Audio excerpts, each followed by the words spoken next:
कलियुगात नामस्मरणाचे महत्त्व.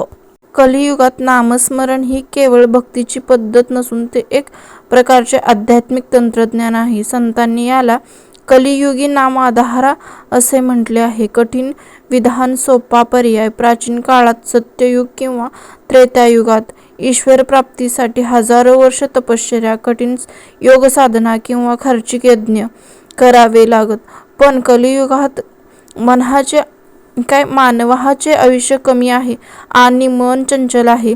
महत्त्व. नाम साधनेसाठी कोणताही कठीण आसनाची, विशिष्ट वेळेची किंवा पैशाची गरज नाही. नाम संकीर्तन साधन पै सोपे.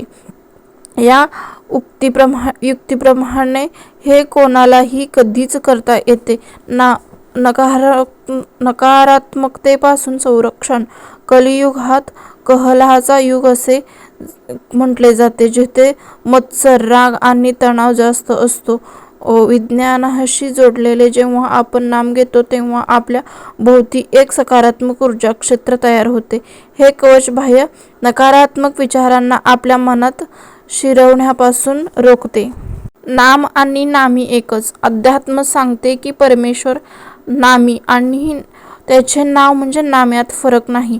महत्त्व. कलियुगात साक्षात ईश्वर दर्शन कठीण असले तरी त्यांचे नाव घेणे आपण त्याच्याशी थेट जोडले जातो. हे एक अशी हार्टलाईन आहे जी तुम्हाला कधीच विश्वाच्या महाशक्तीशी कनेक्ट करू शकते. वैशिष्ट्य. सहजता. चालता बोलता काम करता नाम घ्यावे. भाव.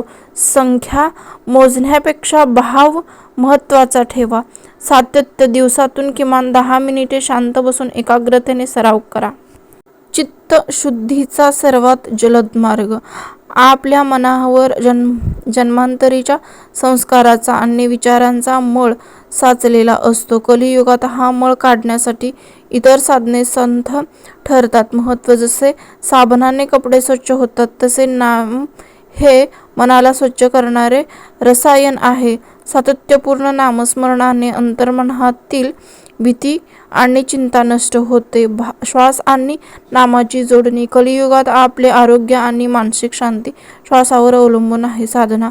संतांच्या श्वासाबरोबर नाम घेण्यास सांगितले आहे. सोह साधना किंवा अजपा जप.